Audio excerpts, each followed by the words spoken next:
Welcome back to Stranded in Pittsburgh, episode 2. You said we wouldn't be back for week 2. At times I doubted it myself because Ethan had to go to the Golden Corral and stuff his face full of food. But here we are anyway. We persevere.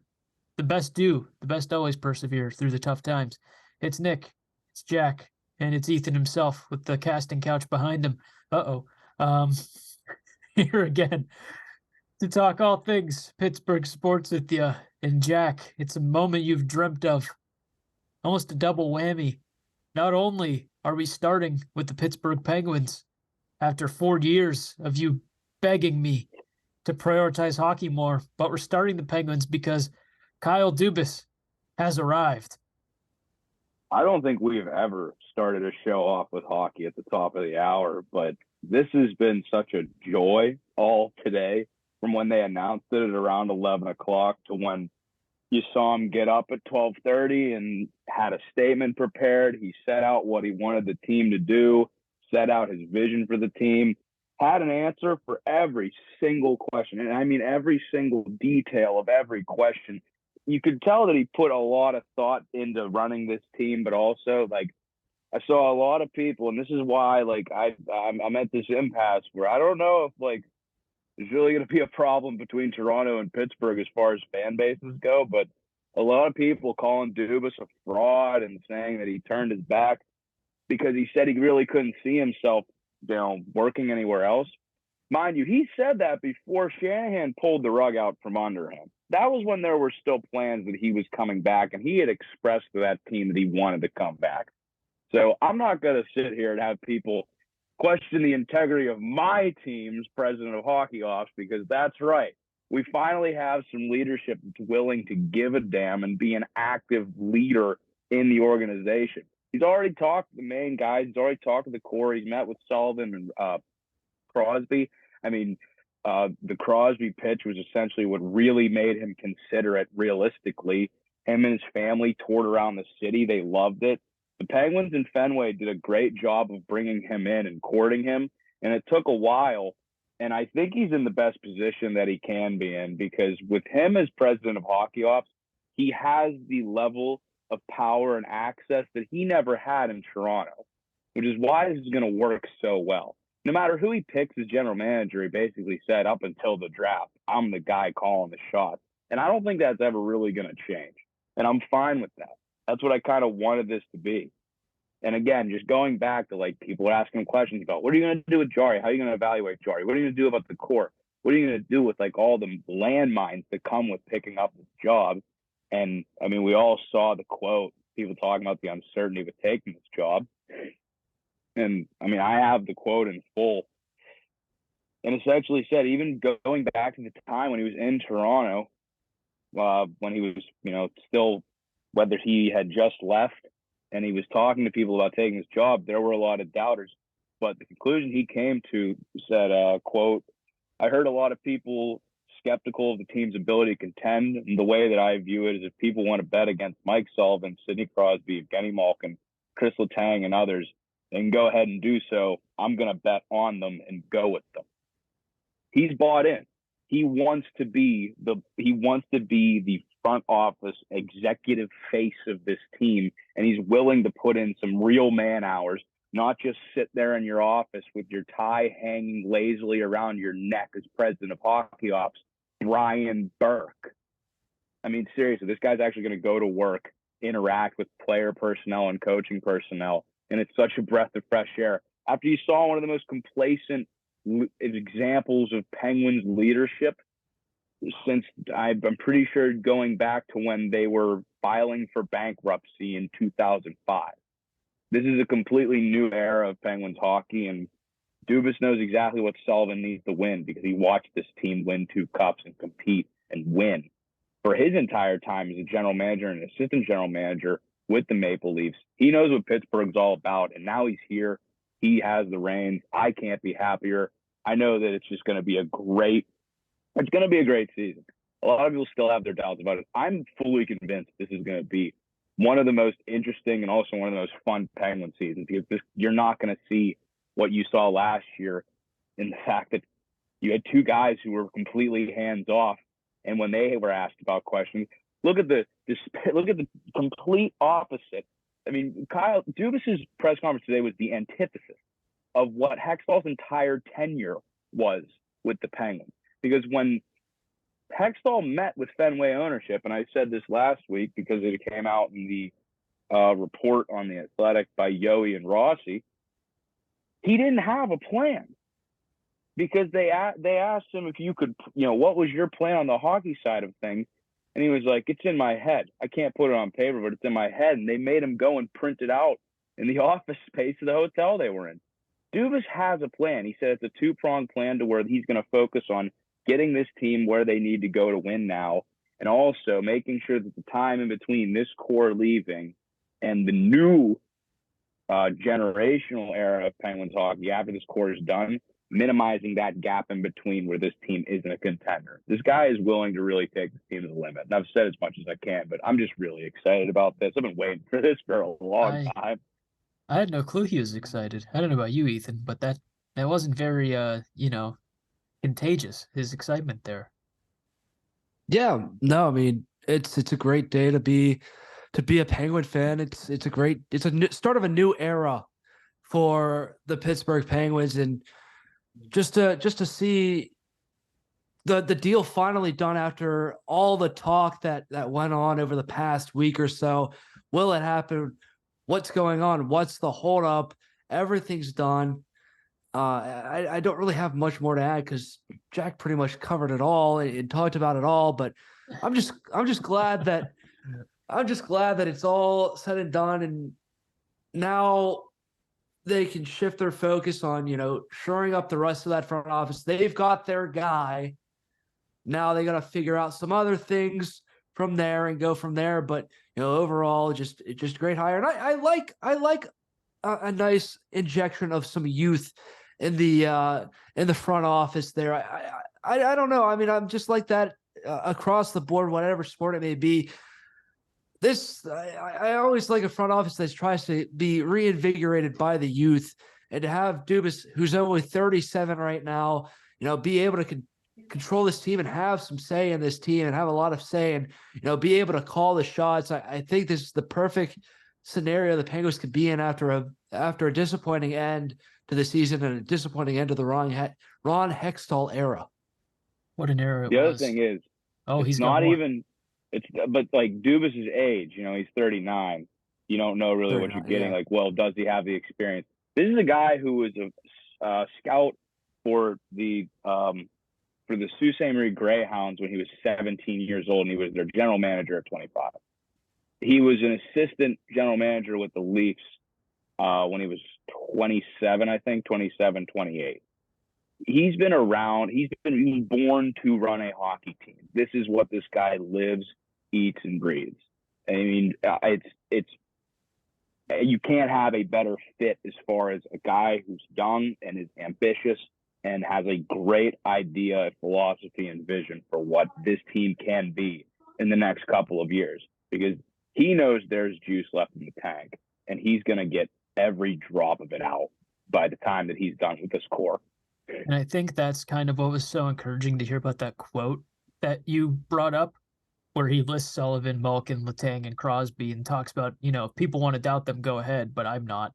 And that's all anyone has wanted to hear for a very long time. When they got all of those guys back, you wanted to see them make one more run, two more runs, however many runs it could be. They have won before, and there was that, feeling when they were all brought back where, wow, we're going to be able to do this again. We're going to get all these guys back, and there's another chance something special happens. And for Dubas to recognize what that core means and what it means to the fan base, and hear that he knows what he has here. He knows what he has. He knows that they've been there before and they've won, and he wants to supplement the pieces around them, but actually supplement them with people that aren't middle-aged Nick Bonino and Granlund.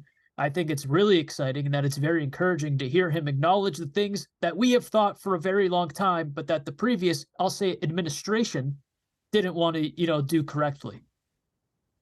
Mm-hmm. Just that, and they really did only have their closed circle. And I talk about how Dubas wants to streamline the decision-making process. It doesn't mean he wouldn't be consulting people in making those decisions. I think he's going to work a lot better with Sullivan, because everything that was written under Burke and Hextall was that they did not communicate well with Sullivan at all. They barely communicated with players, and they didn't have a good feel for that locker room. Dubas is going to be able to do that. I think people are really going to like him. I think the people who watch this team are going to realize what a huge difference it is having a guy who's actually willing to go to work for this team. It's encouraging. It's very encouraging. They say it's a great day for hockey. We have to wait a few more months to find that, but it's an exciting time to be a Penguin fan, something that you don't normally say in June when a team's eliminated from I know, and before the draft. Before the draft even occurs. No plan. And now, Jack, again, during his long filibuster, do you want to move into the next Penguins topic or not? I do, because it's all I really have. Okay, I didn't know if you had more to go on. Another thing one thing that the Athletic does is they rank every local broadcast in the NHL. I'm pretty sure they do it for every sport. One for every local NHL broadcast team came out today. What they do is they ask people how they feel about their local broadcasts on a scale of 1 to 5, and then they ask like how you feel about other ones. And so I'm having my morning apple juice, and because I'm a child, and I was reading it, and the Penguins are ranked at 27th, and I feel like that's pretty accurate, because if you've listened to an AT&T Sportsnet broadcast in the last 5 or 4 years, I highly doubt you're ever horribly excited or you're really enthusiastic because of the audio coming out of your TV. The radio broadcast is far more superior. They're better at calling the game. It sounds like they care more. Steve Mears is serviceable. I don't think he's great. I mean, I don't really think Paul Stagwell was great, but like he got excited. Like you kind of knew that there was a passion in his voice whenever they scored, because you knew that he really wanted them to win, even when he was making jokes about Hobie Baker dying. Because that's probably the low point in Stagwell's broadcasting career. And the one time that Bob Airey actually shut his mouth. Now he doesn't do that anymore. Now Bob Airey has a small, snide, old-time hockey comment on about everything that goes on. But there's a twist to that, and the twist to that is no one in a black and gold sweater can do any wrong at all. And, I mean, I'm not going to sit here and say that I root for the Penguins to, take bad penalties. But I guess I'm more willing to admit that a penalty is a penalty when it is. And every time that something, that could go both ways, you'll always hear Airey make some comment like, well, you're probably going to see a makeup call for that because that's just ridiculous. And then he'll start attacking other players on the team. He'll start going after people for their personality. And it just gets really ugly because he is still entrenched in that homer color commentary guy. And you can sprinkle that in from time to time. You want to hear one of the worst ones, listen to the Avalanche play-by-play guy. That dude, he barely even calls goals that go against the Avalanche. He doesn't even say anything. But it's a bad TV broadcast because there's not that same level of enthusiasm. So, I mean, just listen to a radio broadcast. Getzoff does a great job. He paints a beautiful picture, but you really have to on the radio. But even Bork, his color commentary is miles better than Airey's because he doesn't just kind of complain one way or the other. He calls the Penguins out for being bad at times. Airey will never do that. He'll just be like, well, the Penguins really got to get in gear. He won't ever address what the problem is. Bork sees the game better, probably because Bork was a better player. But I'll digress. Bob Airey scored 50 goals in juniors from people banking the puck off his ass. So I guess I'll listen to him. 27th overall, though, it's pretty accurate. I would agree. I think lifeless is kind of the word I would use to describe their TV broadcast. As you alluded to, there's really nothing when you watch it, you go, wow, I'm feeling the emotion they're feeling because it's just blatant homerism or just very dull play-by-play of what's happening, and that's nothing personal. That's just kind of how I feel watching. Really like that you brought up Phil Bork, though. Just hearing his knowledge of the game on the radio broadcast does so much for the listener. And then in previous work experiences I've had where he's, been in the studio before and I've got to hear him talking off camera, he just knows the game so well. And whereas you weren't so contagious earlier, jokingly, his knowledge of hockey and appreciation of the game is contagious, where you're excited listening to anything he says. And I definitely think he has upped that radio broadcast quite a bit. But not like I watch a lot of other regional broadcasts of hockey, but I would say 27th sounds about right. And obviously, I'm a bigger Pirate follower than a Penguin follower. When you watch the AT&T baseball broadcast, or maybe Greg Brown has slipped a little. We'll talk about him later on. He had a good funny this week, where even a, regressing Greg Brown, who's overcalling a losing team for 25 years, all of their color guys, I think, with the exception of a few here and there, are very knowledgeable. They got a lot of the old timers. They've had Kent DeColvey, they've had Steve Blast, they've had John Wayner, they've had so many guys in there who really supplement Greg Brown or Joe Block. Who's the other guy that does the Dodgers now too? He was fantastic. Joe Davis. No, I don't think it was him, was it? No. Shoot. Whoever it was, I don't think it was Davis. You might be right, but I'm pretty sure that wasn't it. But I mean, whoever they've had doing play-by-play, the color guys have always had good chemistry, and it's very off-putting to me that they have never been able to kind of capture that magic on the Penguins broadcast. Yeah, I mean, it's just boring. Yeah. There's not much more to say. It's all right. It's nothing that's like Jackson. It's nothing that it's gonna be like, oh, I really want to watch this regional Penguins broadcast tonight when there's a bunch of other stuff on the TV. But yeah, it's where they should be ranked where they're ranked. If things would change in the next couple of years, I wouldn't be complaining. I would be pretty okay with that. But I mean, yeah, I think the radio broadcast is eons better than what the TV broadcast has since Mears has gotten there. And yeah, I mean, just it's what you would expect from a Penguins broadcast. Wow. And it's not even the fact that it's like abysmal. It's just not good. There's nothing that stands out. I said, it's nothing personal. Like, wow, they really suck at their job. It's middle tier. It's just like this team right now. But Kyle Dubas is going to change that. Maybe he changes the broadcast team too. I'm fine with Kyle Dubas changing the fucking logo at this point. I don't care. Wow. There's our first F-bomb of the revamped Stranded. You could hear Jack last week just trying. You could hear the gears breaking in his head. I actually tried hard. That slipped. It was so obvious, though, and I think that's what made it even funnier than, like, if you said the full word. It was just like you could tell that your mind was like, no, stop. And then you could hear you shifting. Trying to have a family show. Yes, between that and the casting couch comment, we are really flying high on the family-friendly banner. FCC is going to rip us to shreds for the second half. That's okay. That's all right. We'll move on to the Pittsburgh Pirates, where, thank God, the month of May is over. But you want to end on a high note. They took 2 of 3 against the Giants. They're still over 500.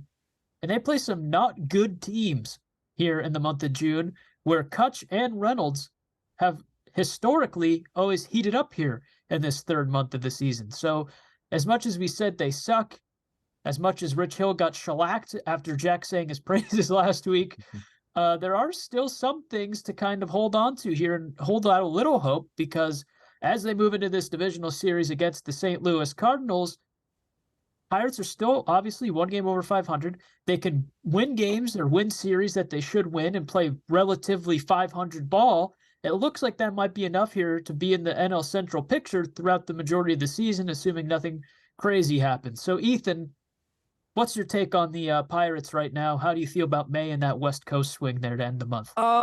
Thank God they picked up a series win for their first series win in the month of May.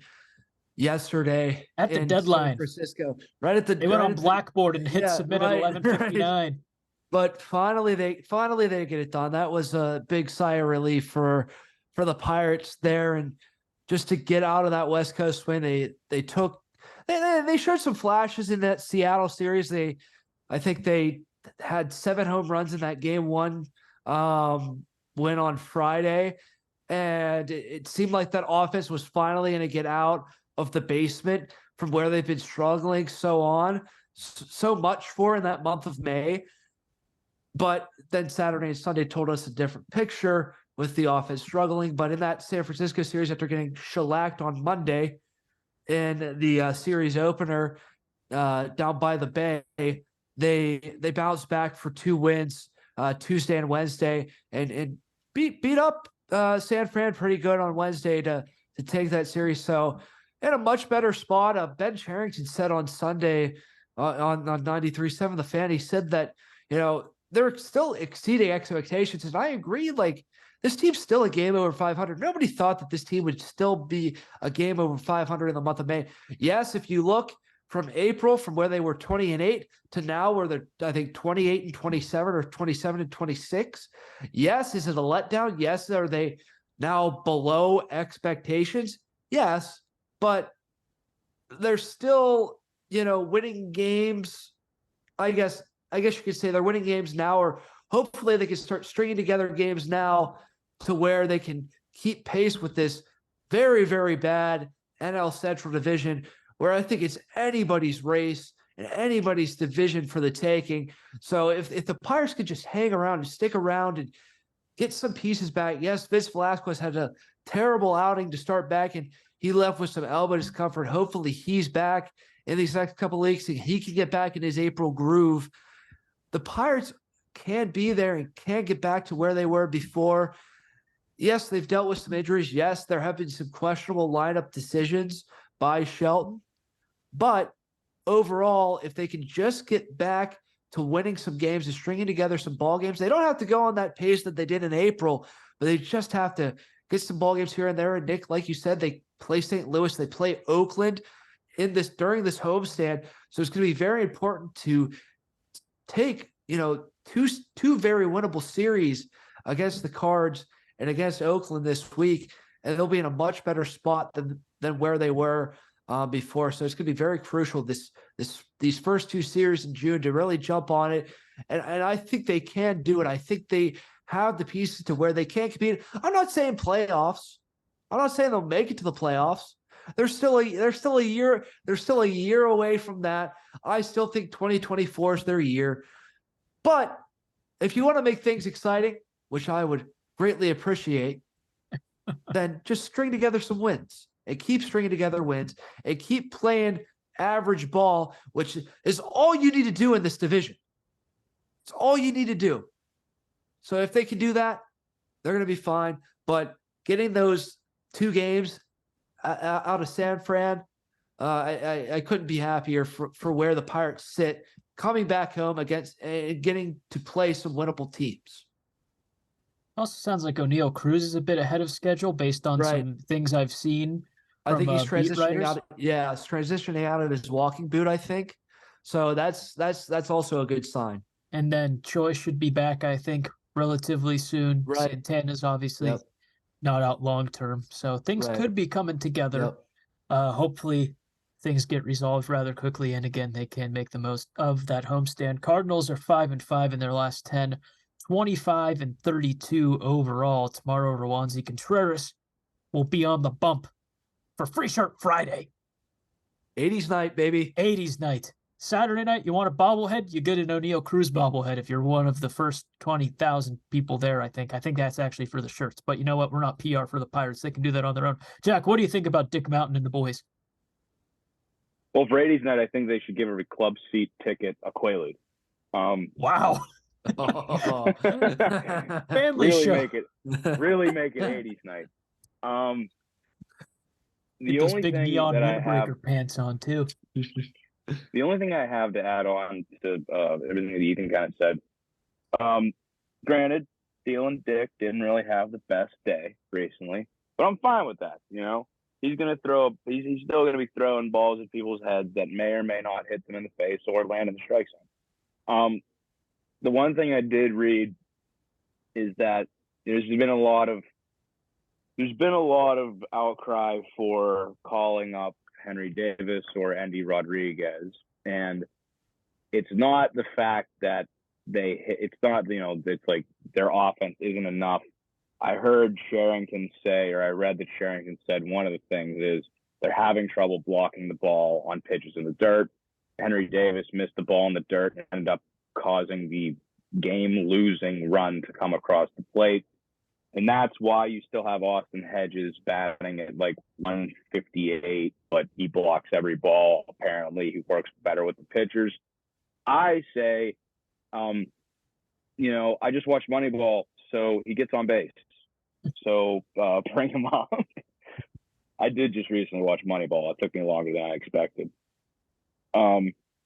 That's really it. I haven't watched a lot of baseball recently. I've had my ear to the ground on the Dubas thing, but I can also tell you a lot about the GM situation in Calgary. Wow. Unfortunately, on stranded in Pittsburgh, that's probably not going to happen. But I know. Ethan, But do you have? No. Go ahead. Go ahead, Jack. I hate Zoom. I have nothing else other than I have some killer ideas for 80s night if they want to get in contact with me. The thing with the call up one of the catchers is you want them to play every day. You don't want to call up Rodriguez and have him get up there and go, all right, I want you to watch how Jason DeLay goes out there and does it. Like, he's a bullpen catcher for a while, Andy. It's going to be a carousel. You want them up there getting reps. Obviously, any kind of veteran they can probably learn from, but I don't see why you would bring them up and if you didn't have intentions on playing them every day, and I don't think they're going to play them every day. So yeah, I don't see the outcry for that. Let them get there, especially Davis. Yeah, I don't see the reason why everyone's clamoring for Davis and Endy right now. Yes, is the catching situation great in Pittsburgh? No, absolutely not. It wasn't great to begin with. We knew that Hedges couldn't hit at all to save his life coming into this thing. And he hasn't shown that he can hit. And yeah, is he a good defensive catcher? And yeah, does he work well with pitchers? Yes. But when you look at what they have in the farm right now, why rush to top-end prospects? Davis is still getting reps out in right field and in the outfield. So he's still not catching every day. And he's gotten the reps down in AAA. He is playing very well and getting on base and hitting the ball well. But why rush? There's no reason why these two guys need to be up in Pittsburgh right now. There's no reason why. Nobody's injured. Delay didn't go down with an injury. Hedges didn't go down to injury. Yeah, Hedges was concussed earlier in the year, but they didn't call anyone up. But nobody's injured. Nothing's warranted Endy or Henry to get called up. Where the Pirates stand right now, there's no reason to. Yes, come September, if you want to call those guys up, and Delay hasn't done jack squat the entire summer, and you want to get rid of them and just push them off to the side and call up Endy and call up Henry, sure, why not? I'll be all for that. But right now, at the beginning of June, on June 1st, and you're clamoring for these top-end prospects to be called up, there's just no need and no use for these guys right now at the big league level. And yes, all of Pirates Twitter is all up in a frenzy because these guys are playing well down there. Yes, defensively they have their struggles, but they are hitting the ball well and getting on base and really, showing that they could make the jump up. But I will say this. What if they do get called up and they both just cannot hit? They can't do anything right. Then what's Pirates Twitter going to do after that? What are they going to do? They're just going to complain. Oh, it's too early. Oh, it's too early for them to get called up. Oh, I don't know why Cherington did this. Why? Why, Ben? Why? So just relax. They've still got a ways to go. Not even with those two guys, but the rest of their farm system. Priester had a great month of May. Nobody else is clamoring for him to get called up. He just had his best month of his career, minus the one start at the end of the month.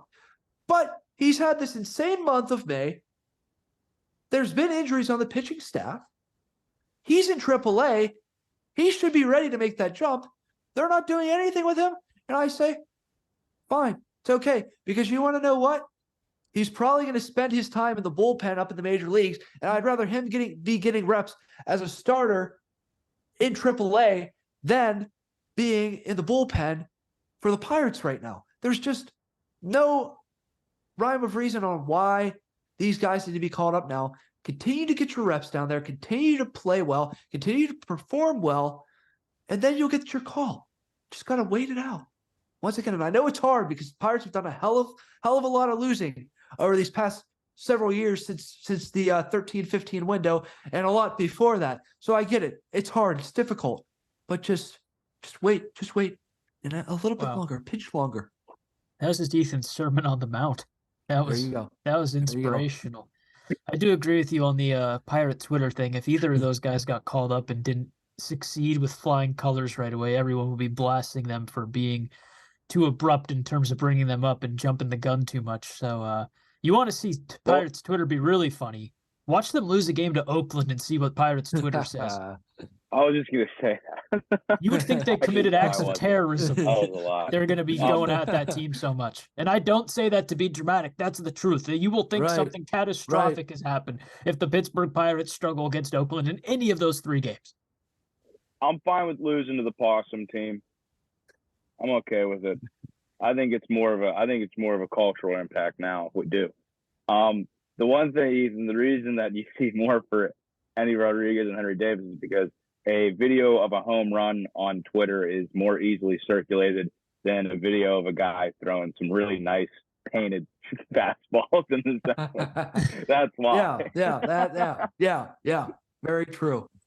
Le'Veon Bell said that he smoked pot 4 games on the Steel Here podcast. What? Then he went after Adam Gase and said Mike Tomlin would have won them 9 games that year. And then he said he wanted to suit up as a Steeler, maybe in a preseason game, and show everyone he still got it. Yeah, anyone make anything of that? Yeah. We got about 4.5 minutes left on Zoom, and I don't think we need to start one up again. So let's get through this here. Who cares about Le'Veon Bell making a return to the NFL? Why doesn't he just suit up for Antonio Brown's Arena Football League? Wow. How about that? Instead of suiting up preseason, what's that? I thought he was boxing. I thought he was boxing. I thought he was too. Yeah, he's probably not done, but no, he's still probably gonna go. But like, he landed a big shot on AP. That was pretty funny to watch. Yeah, come on, champ. You got some more rounds in you, champ. Don't give up that easy. I love Le'Veon Bell. The Antonio Brown saga made Bell's conundrum that much more understandable. I'd like to see him retire a Steeler. Yeah. He changed the game. Here's the thing. Is he ever going to get back to what I would consider his summit of being famous? And that was the morning after Shrimp Bayless dropped.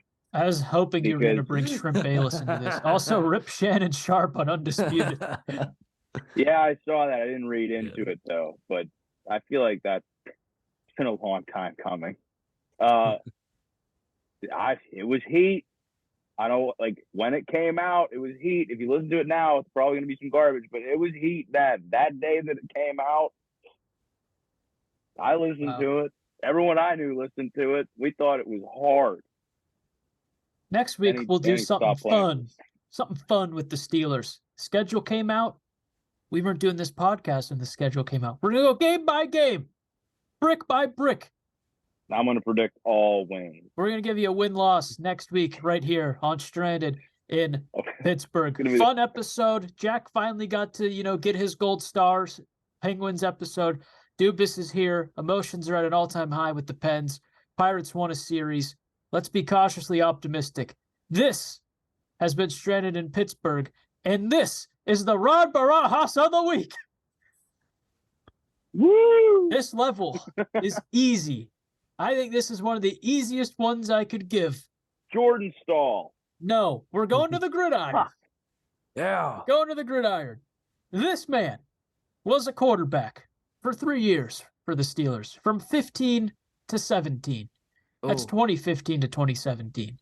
He finished his NFL career with 8 touchdowns and 7 interceptions. And he was one of the mainstays in the 2020 version of the XFL before it was ended due to COVID. And he did not play in this most recent adaptation of the XFL. But in the 2020 version, he was a marquee signing, and it was a big story on how he was doing construction, but then he came back and wanted to play football again. So Okay, as you two I think, got it. Ethan again. I think I got it. I got my paper from last week, so we're Ethan all writes ready. it again. Jack did not bring a pen and paper. Didn't write it again. Yep. Ethan's up 1-0 in the series. So Jack, Okay. let's see what you can do here. Tell us who you think this week's Rob Barajas of the week is. That Duck dude, Duck Hodges. Oh no. Oh no. No, it's not. Ethan holds it up to the Landry Jones. Ethan goes up 2-0. There you go. There you go. Big old Landry Jones. Big old 2-0. I forgot about the rifleman from Oklahoma. Rifleman. This has been Stranded in Pittsburgh. Steelers schedule thoughts next week. Every game. Gonna give you a record. More things with the Pirates. We got to get out of here. You've been great. Thanks for tuning in. We'll see you next time.